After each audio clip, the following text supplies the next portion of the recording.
Guess you're going to stay on the phone, Amon. Thank you. Okay, sounds good. All right. Pat, go ahead. Whenever you're ready. Well, Dee, we welcome you back. You were here with us a couple weeks ago, and as I said before, Dee is the chairs the history department at the Heritage Library, History Library, and take it away, Dee.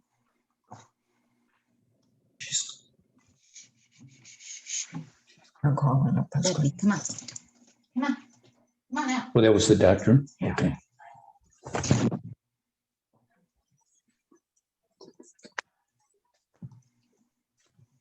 Let's just cut the pills. Because Eliquis is expensive. Whoever's talking, you need to mute yourself. It's only me and Ahmad, I think. Ahmad, you want to go ahead and start? I got it, Susie.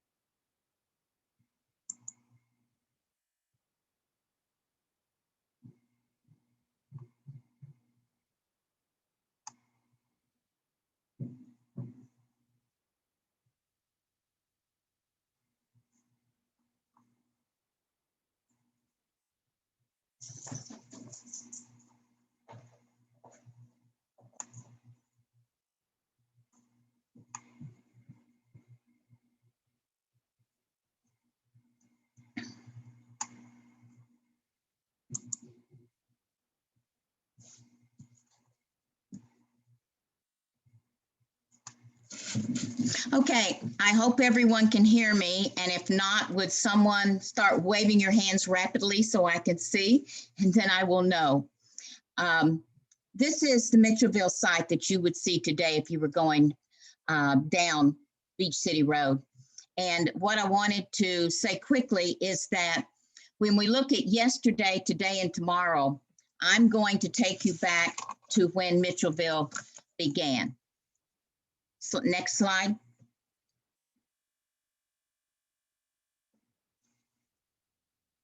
If you look at this, this is a replication of both the Union and, or rather the Southern and the Union armies. And the Southern Army, after the attack on Fort Sumter in April of 1863, the Confederates began building forts. They began building these forts to protect their shoreline and their ports because they were trying to move product from Charleston up to down to Savannah or vice versa. Now, Fort Walker was built starting in July of 1861, and it was at the entrance of Port Royal Sound to help protect the port of Savannah, as we just said. It was built, a little known fact that it was built near where Captain William Hilton came to Hilton Head in 1663.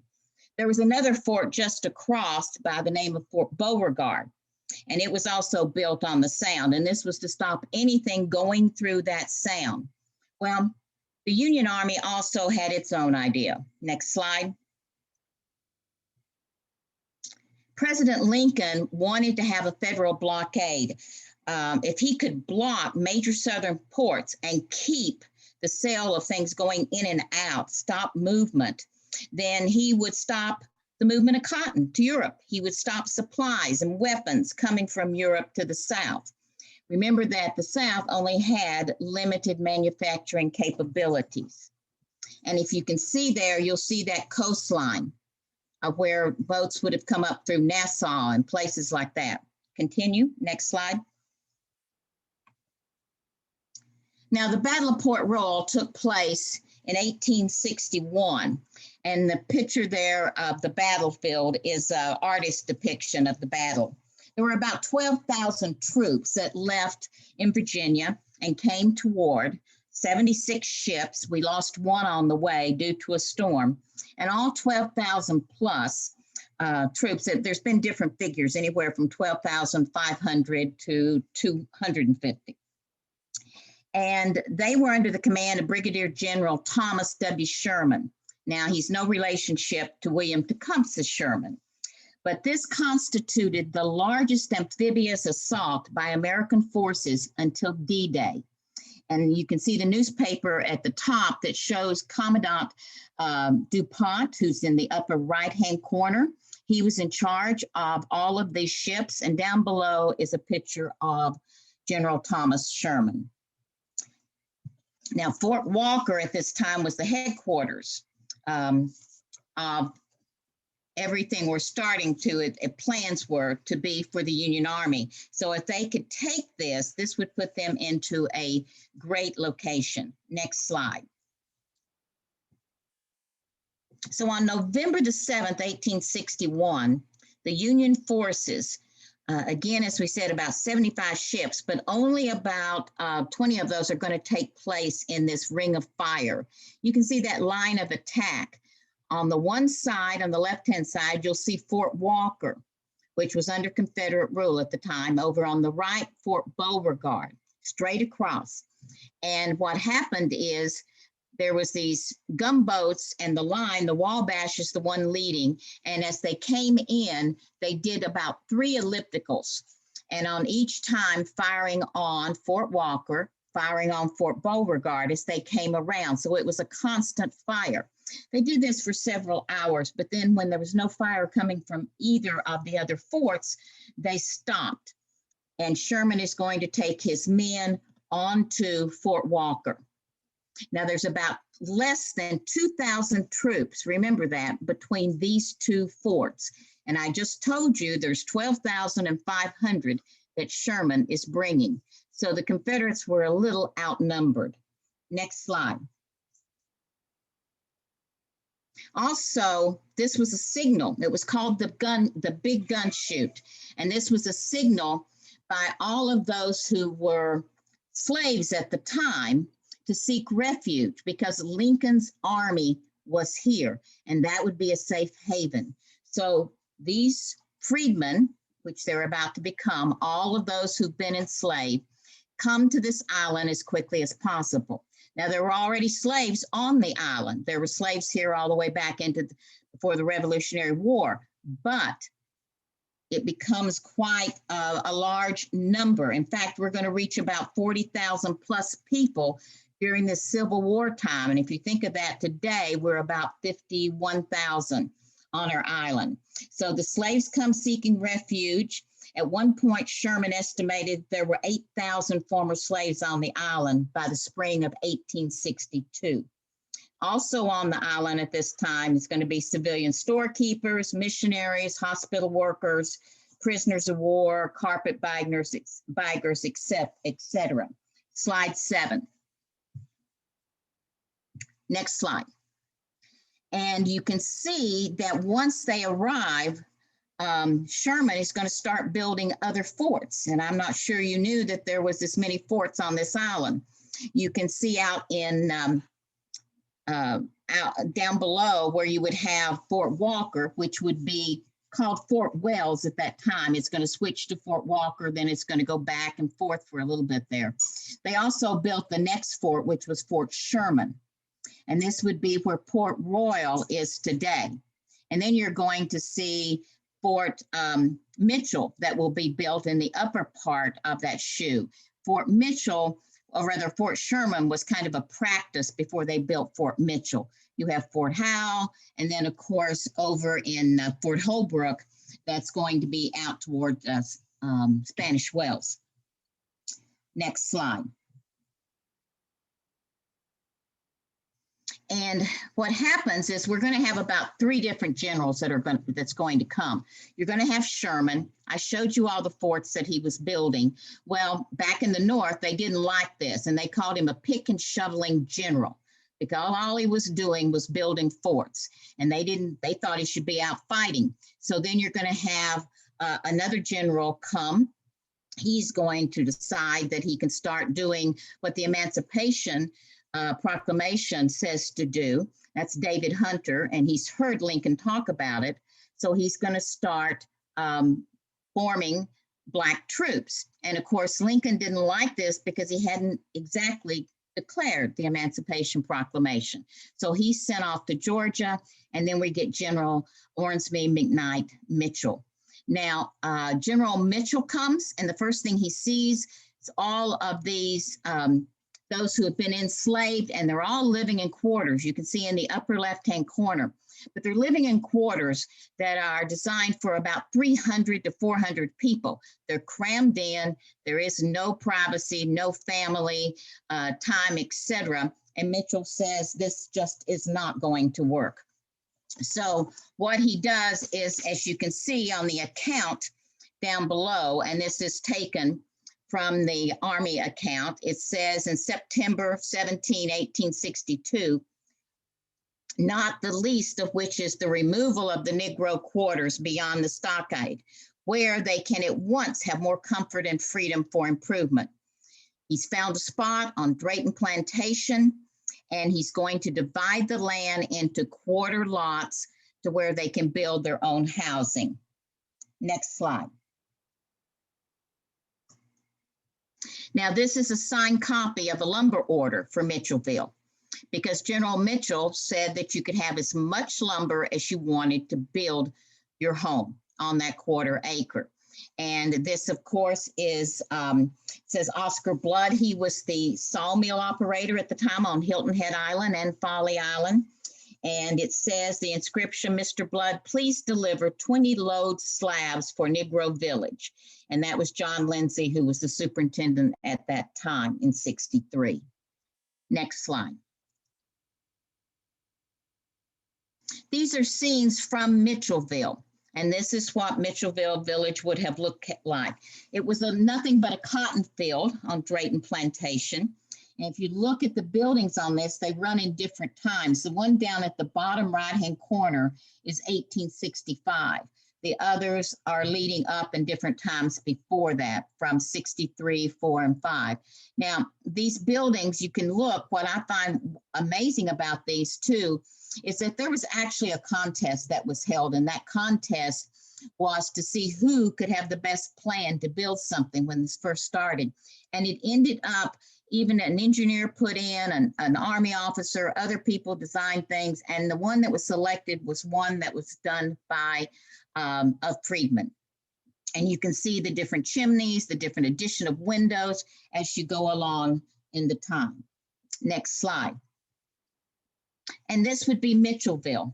And this is Mitchellville about 18, it's either 64, I think, or going into 65.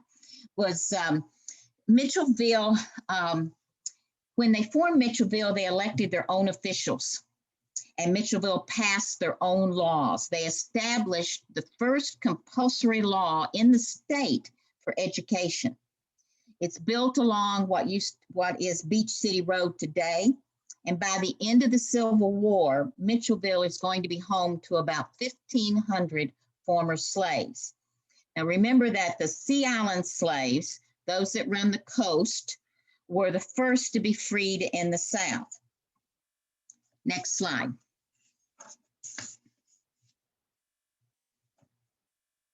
This is some of the additional scenes from Mitchellville, because there's at least 4 stores that were opened in Mitchellville, although many of them quickly closed down, and that was partly because people came down, opened them, and they were gouging some of the restaurants. In fact, if you look at even Robbers Row today, that's where it got its name, Robbers Row, because it was part of Fort Walker, and people were gouging all of those who came here. So it was kind of nicknamed Robbers Row. And many of the goods that were being sold included coffee pots, buckets, tin pies, plates, tableware, frying pan, everything from needed equipment to also necklaces, milk, food, dried things that could be used or stored, all of the things that possibly could be built. The quartermaster and the recruiting office also dealt with jobs and training.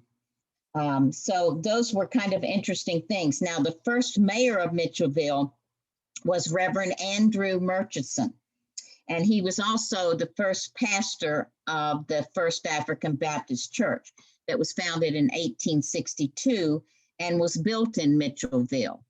And basically, they were on search of something on their way to someplace else and had to put in for protectiveness from a storm, and had a prayer meeting at that time in Mitchellville, and that became the first spot for the church. Next slide. Now, this is the office of the superintendent of contrabands. Now, that term comes from actually up in the eastern coast, and it was for contrabands. And once there was slaves that were taken from Confederate troops or from other areas, they were named contrabands. And because of the fact that the word contraband meant that it was, again, a property, so to speak, and it was also something that you didn't have to give back. So you didn't have to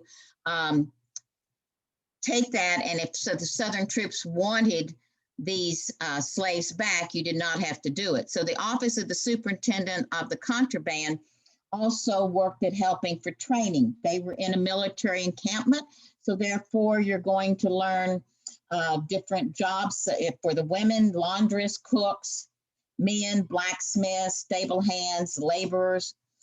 They also worked cotton. They had worked cotton plantations, obviously, but this time they're being paid. But let me make it very clear. They're paid $12 a month, and that's what it would cost them to buy their food and everything that they needed. So really, they're still working for free. Now, many also, because of the Army, started to enlist. And you would find different things that they were working in groups and selling, and this was going to take place afterwards, after the emancipation. And the emancipation is January 1st, 1863. And of course, that also opened the door for many more to enlist. Next slide. Now, here's the mess hall, another picture of it.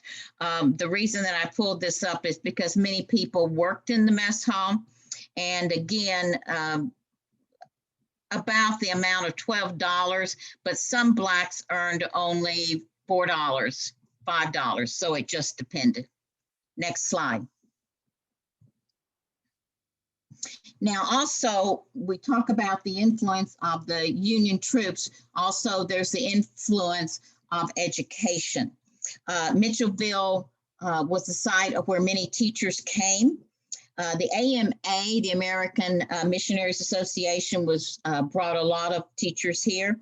Four of the teachers that came here: Elizabeth Hill, Martha Clary, Margaret Burke, Elfie Gold, all of those were from Massachusetts at the time, but they came from all over.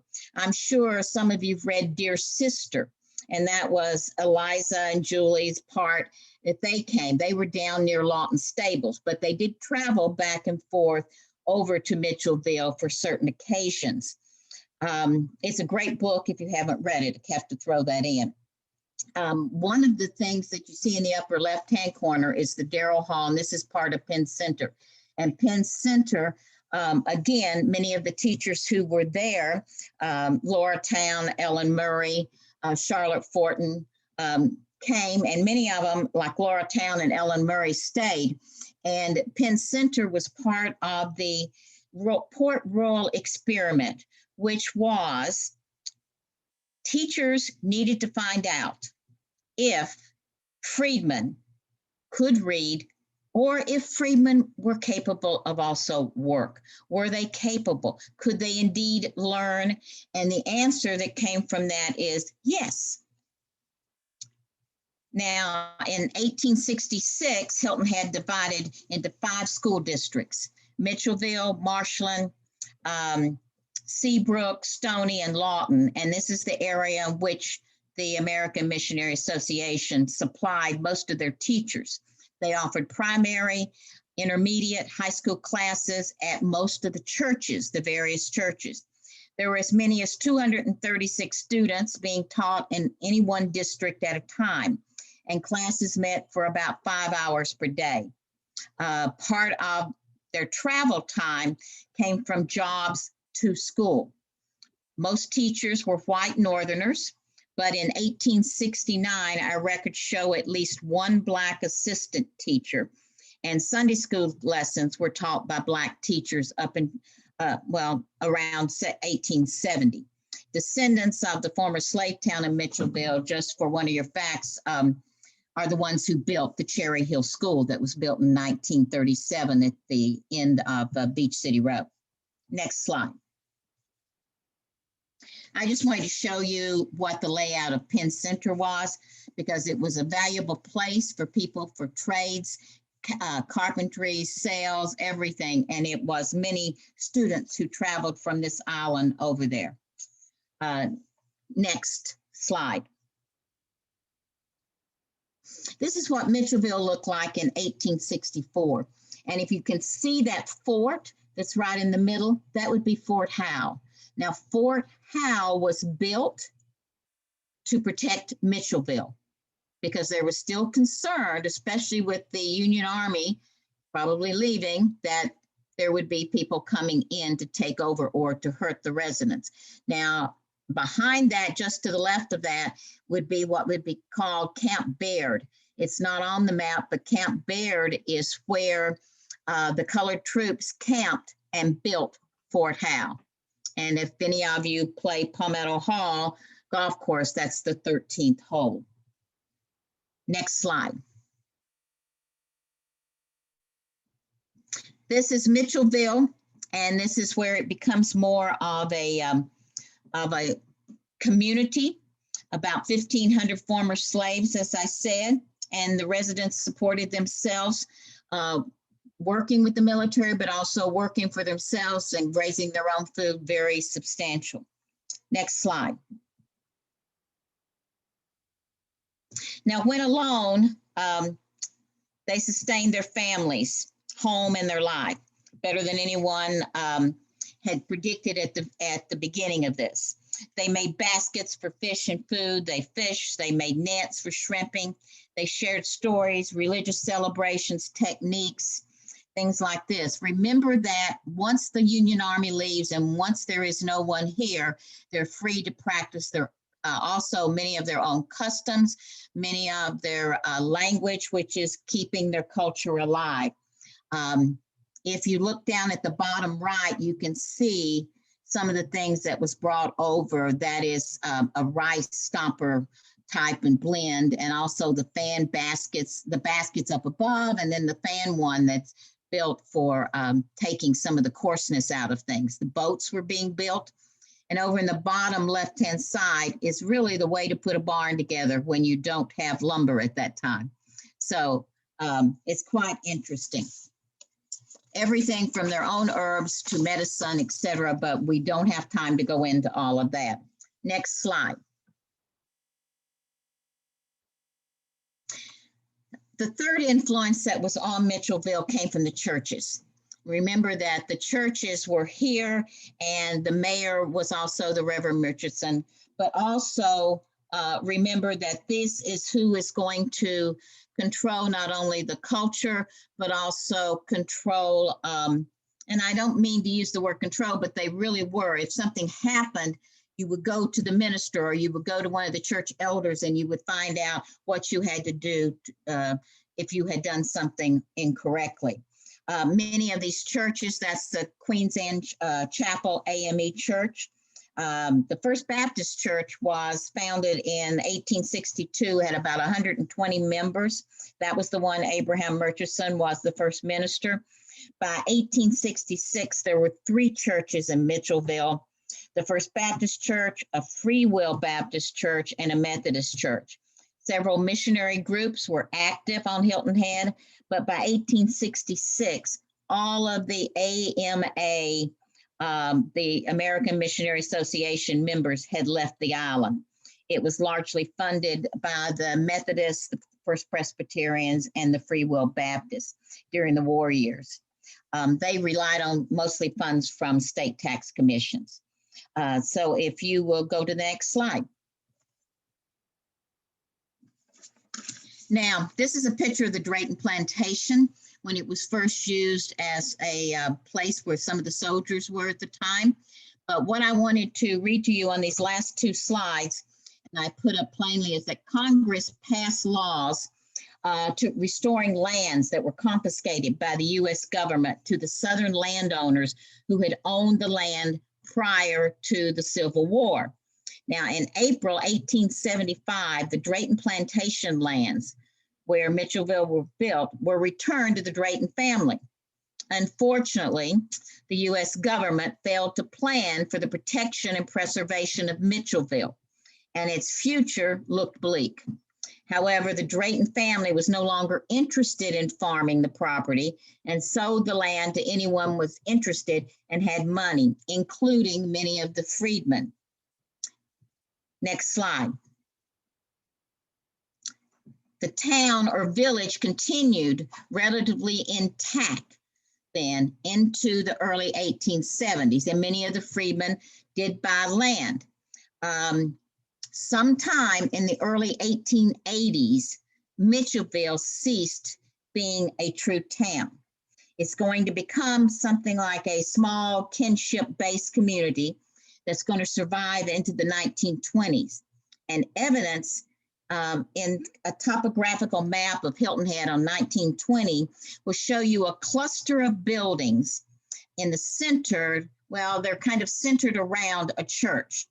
Previous archaeological investigations have concluded that the majority of Mitchellville was abandoned, though, by 1890s. And you're going to see some changes come to 1890s that's going to change not only the town, rather the community, but it's going to change the way things are done and the number of people here. And Ahmad, I'm going to let you take over. All right, I appreciate that.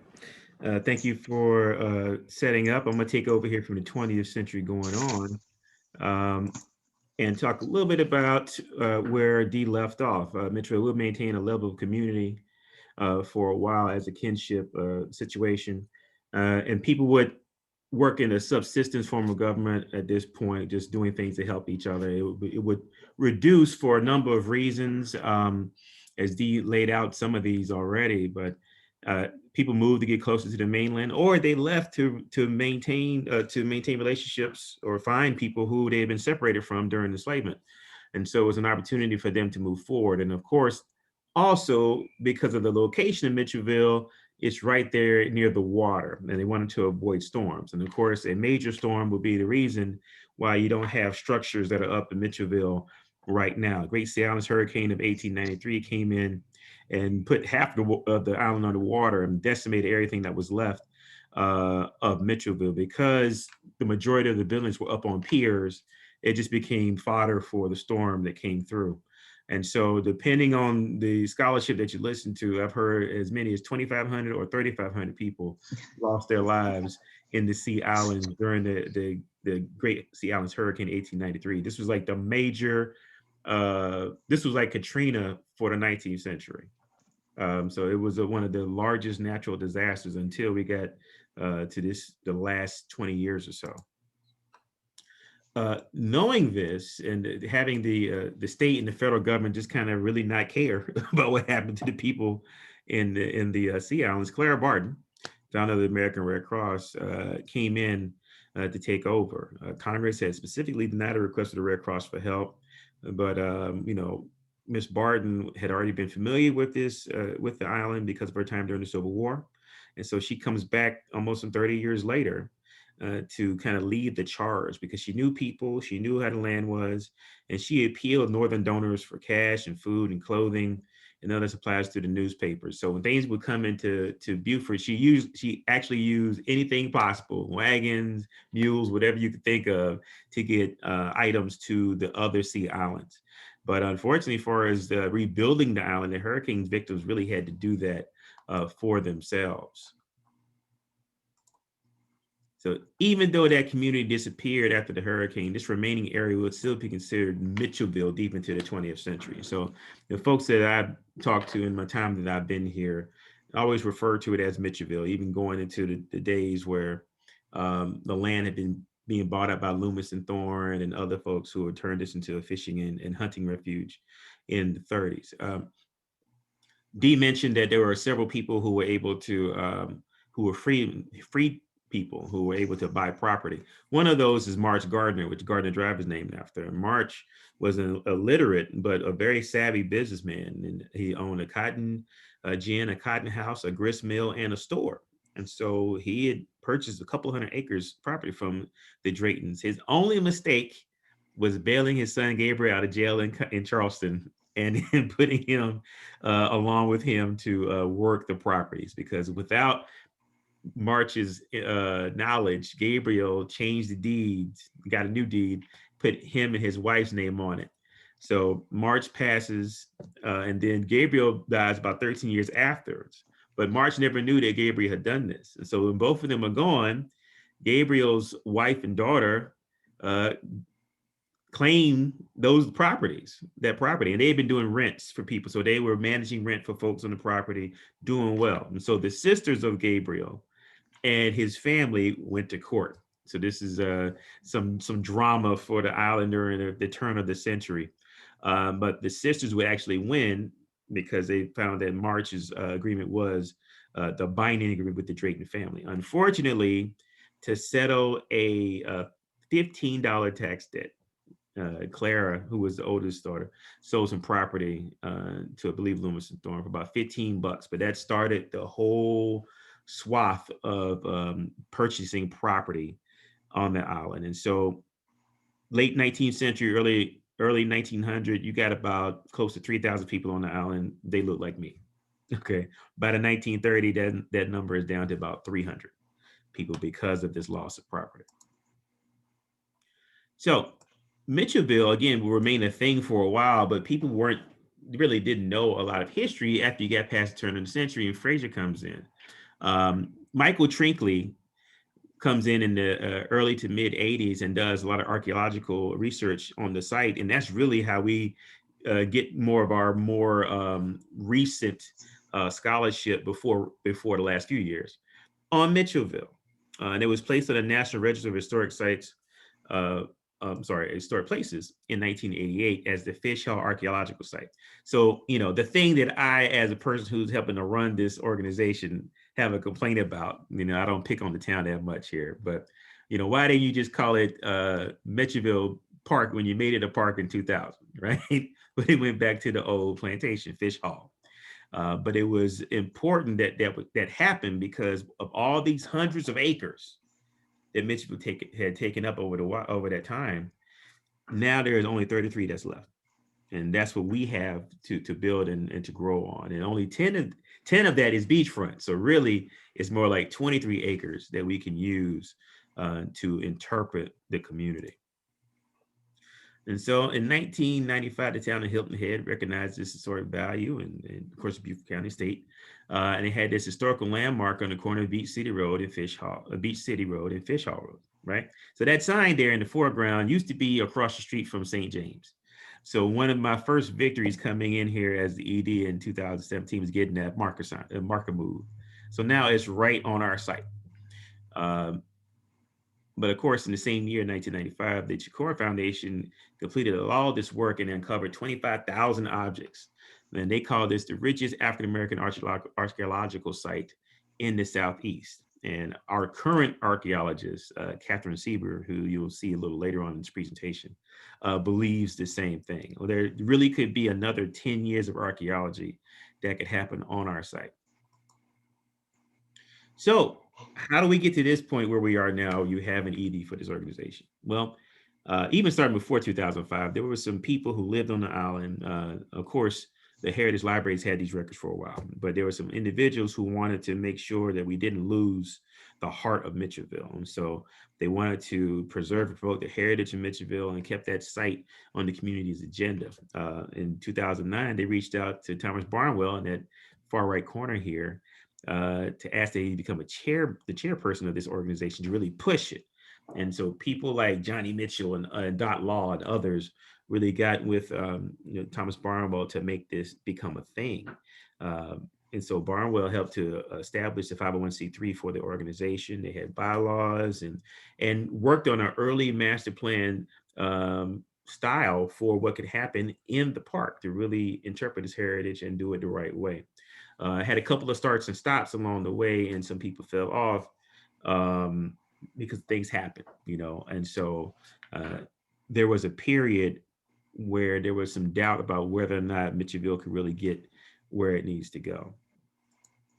And so I like to thank people like Mr. Barnwell and Dot Law and Tricia Montgomery and Charles Bogues, and I won't name everybody, Marsha Collett and those others who really kept pushing this, and Peaches Peterson, Shirley Peaches Peterson, you know Peaches, she likes to be called Peaches, who really worked with the town to up the credibility of the organization to the point where the town put in some funds to bring ED on. And I came on in June 2017 to run the organization and to get us to the next level. And of course, my job is to, well, first job was to create a master plan, which you'll see a little bit of later on, and to then move us towards construction of the site. So I'm going to move through these next slides quickly because I want to pay attention to time and make sure we have time for questions. Our mission is to preserve, promote, and honor historic Mitchellville, the first self-governed town of formerly enslaved people in the United States. Since June of 2017, Mitchellville programming, outreach, presentations, and special events have reached over 100,000 people, not just in this area, but outside of the area. We have been doing a lot of work with a small staff to get those kind of numbers. The four themes that are governing our interpretation are freedom, democracy, citizenship, and opportunity. These are all American ideals. These are tenets that we can all touch and agree on.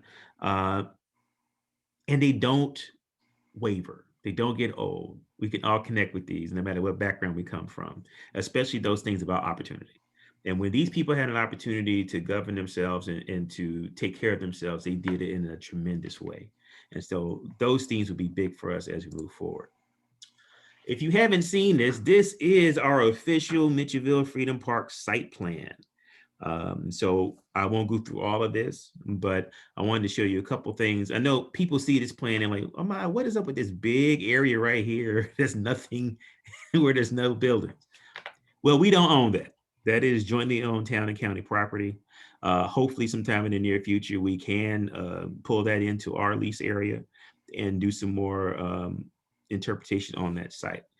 The important things for you to know right here are our interpretive center, which will be right here. This is the existing loop on the property. This is our big mascot oak tree right there that you see when you first come onto the site. And of course, that won't go anywhere. F are some ghosted structures that I'll show you in just a second here. And this is the outline from the town. We have created this plan in conjunction with the historic maps and what we know archaeologically of the site. And so we are going to recreate some imprints of the town as it would have looked in the 1860s and 70s. And this little nugget right over here is one of the general stores. So there are about 3 to 4 general stores on the property. This is one on our site that we were pretty sure is there. There'll be some excavation happening over the next couple of years to kind of codify that. But we wanted to put that on site. This event lawn that's sitting here, those sections are 1/4 acre of a lot. Now, the people either got a 1/4 acre or a third or a half, they all vary, but for the most part, each family got a 1/4 acre of a lot. So we want to be able to show to young people specifically when they come out there what that 1/4 acre would look like. Here's our interpretive lens. Of course, the things that I mentioned earlier, and also includes self-determination, which is a big part of what we're doing. But in addition, political participation, having to create their own laws, education, which Dee talked about, the first site in the state that had mandatory school, religion, the importance of the church, family, keeping that structure together, economic opportunity, you had entrepreneurship that happened on the site, and home and land ownership. And if you ever heard me talk before, you know I say this one thing every time I speak. These people went from being property to owning property. And that is so important in how we look at Mitchellville and the leap that happens with owning property at a time where, regarding voting, unless you were a white male landowner, you could not do that. But in Mitchellville, you did not have to meet that criteria. So it's another way of looking at our site plan, but here are some of the other things that'll be happening on this site. So we mentioned the ghosted facades, but that wayfinding is signage. The red dots are core samples, and I'll show you in just a second what that is.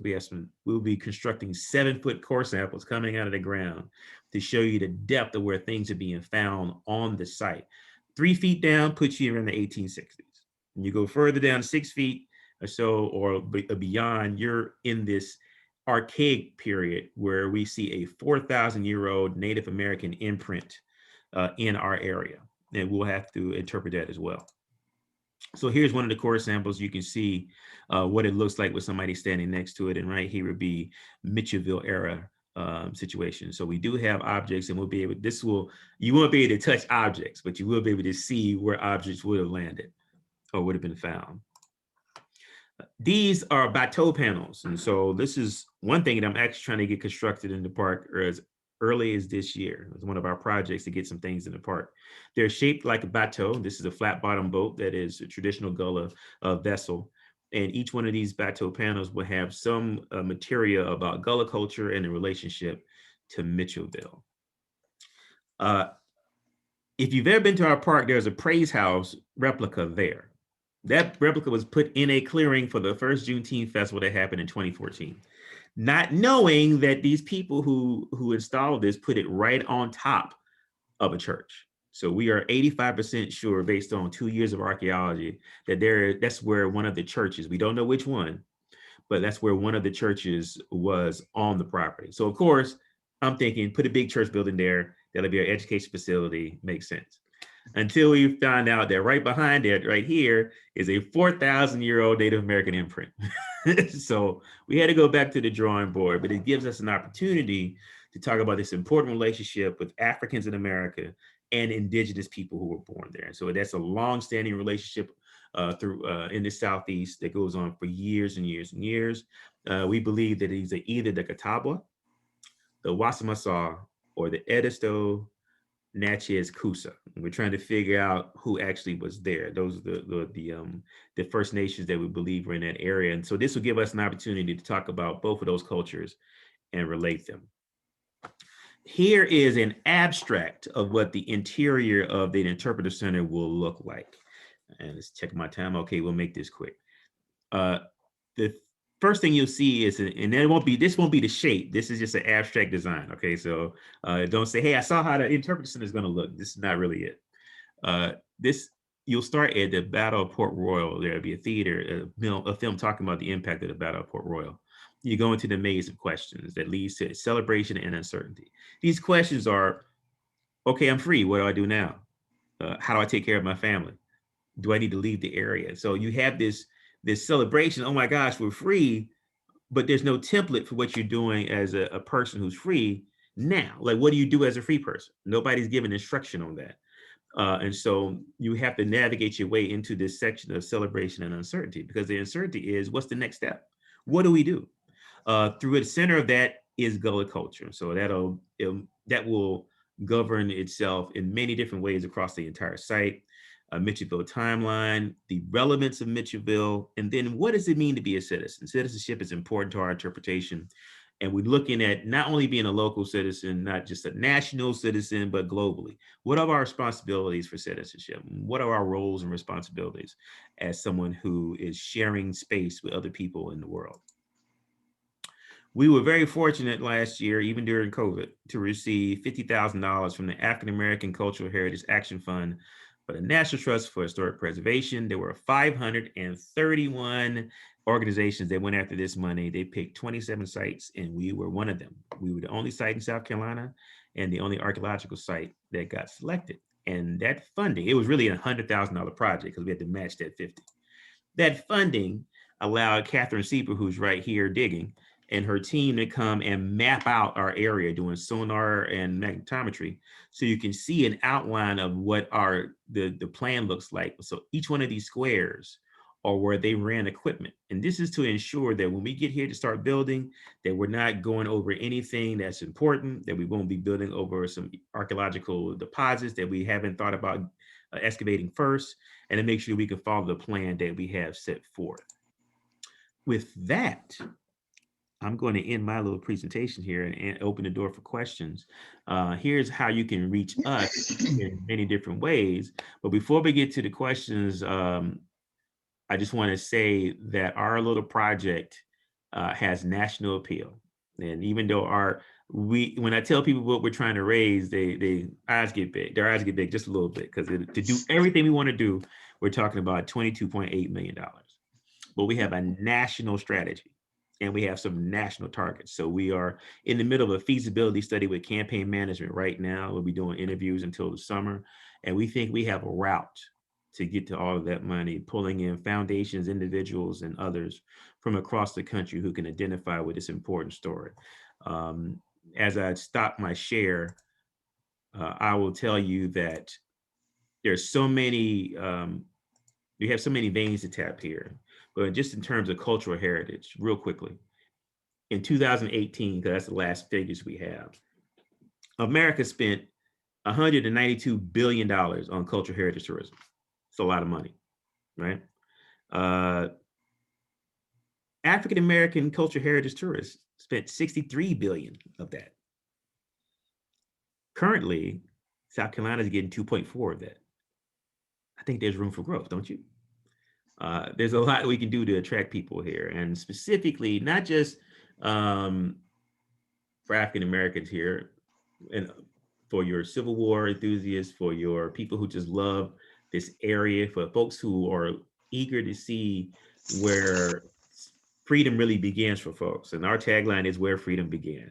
And we think people can find the aspects of that freedom right here at our site.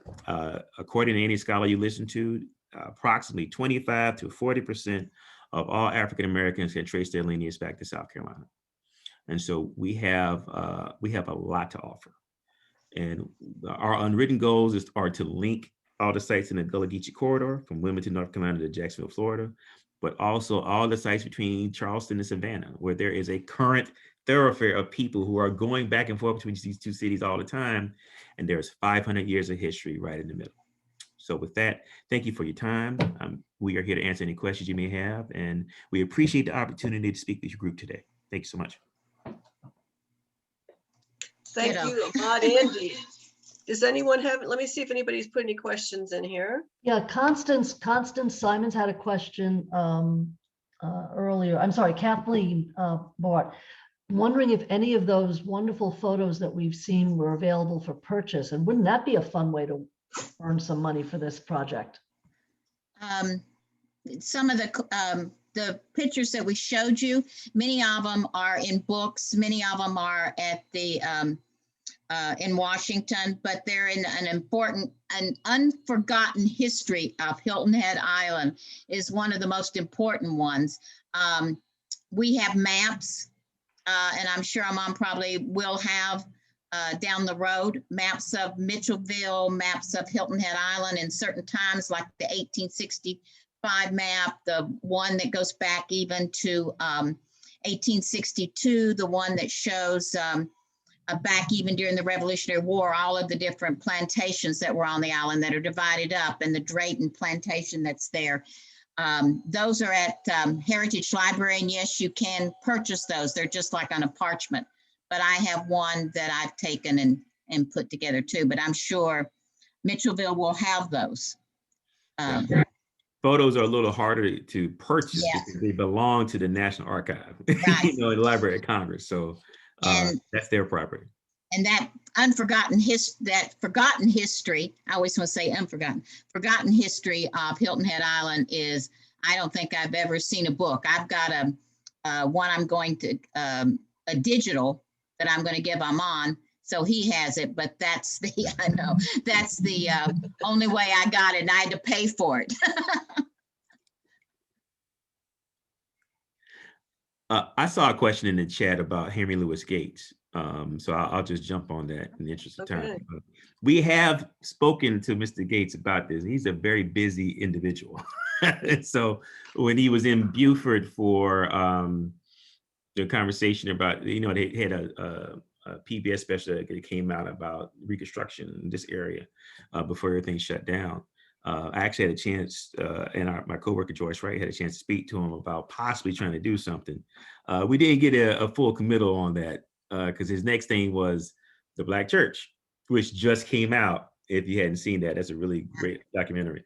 So that was his next big project. So maybe we'll double back around to him now and see if we can get him here.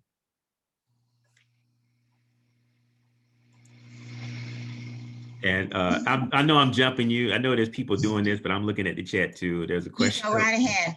There's a question about first person accounts. There will be some. That will not be a constant part of our interpretation, because we do want this to be a tour. The interpretive center will be set up, designed as a self-guided tour that will coincide with what happens outside on the site property.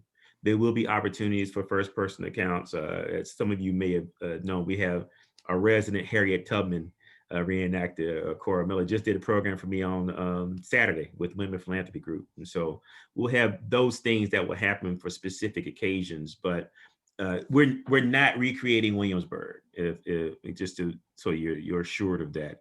We do want this to be an immersive process for people when they come in that will be interactive as much as possible, green as much as possible, and something that people can really connect to when they come on the site. In fact, you can go out there right now. We just got 2 QR code posts installed with a partnership with Culture HHI.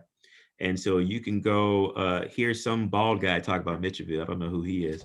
And then another one is Marlena Smalls giving a performance about Mitchellville. And so those are right out. One is right by the homestead, which is the house on our property.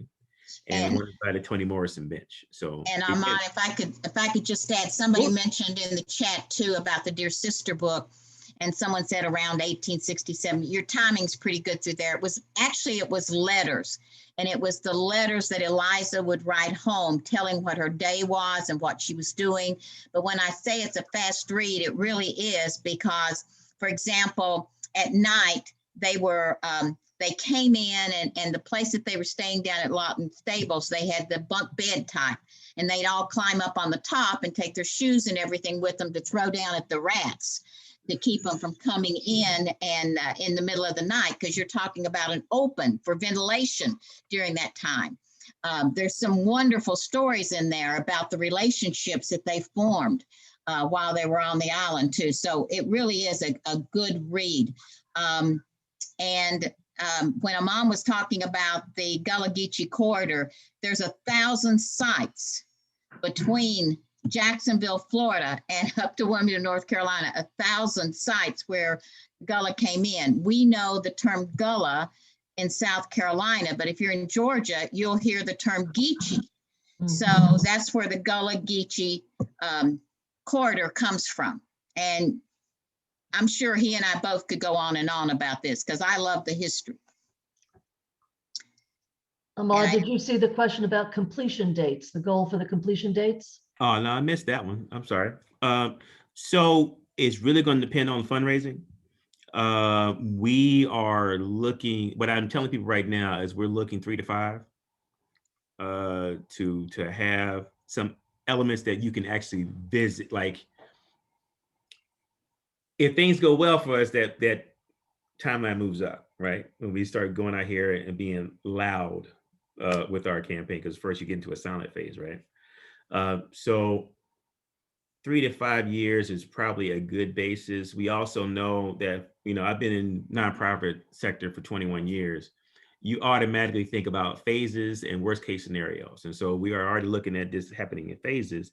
So there may be some elements in the park that are there before the full thing is actualized. And so you'll be able to do some things on site before we do all of the things. Of course, the interpretive center will be a key part for us to try to get done as soon as we can. But you may some elements before then. Pat, I'm going to jump on really fast too about the Sarah's comment to everyone. Sorry, I meant whether you have their stories. I'm sure she's talking about doing the first person, but Clemson University comes down, and with coordination with the Methodist Church and Heritage Library, we have for the last probably 4 or 5 years, we did not do it last year because of COVID, but we have worked with St. James Baptist Church for interviews with people firsthand in the community, and they brought students in to interview them. We ran a workshop to teach them how to conduct first person interviews, and then they went out and spent time with the residents who wonderfully have given all of that information that they can firsthand. So the church has that, and Cal, I think Cal was ahead of that. Yeah, we also are doing oral history interviews through Catherine Sieber, our archaeologist who's doing some research for us. And so we'll be bolstering this, and we got a great relationship with Heritage Library. So we'll be sharing materials and, and trying to make sure that everybody knows as much about Mitchellville as possible. Great. Well, thank you both, Dee and Ahmad. Yeah, this could go on for a long time, but we really, really enjoyed it. And Wahi, thanks you for joining us and making it such a great program. And thank you all you ladies and gentlemen that joined us tonight, and enjoy your evening. Thank Bye-bye. you. Take care, folks. Ahmad, I will get what I need to for you. All right. Thank you, ma'am. I appreciate Thank it. you. Thanks for listening to us. Y'all have a great evening. Okay, Bye-bye. thank you. Hey, Sheila, thanks for your help.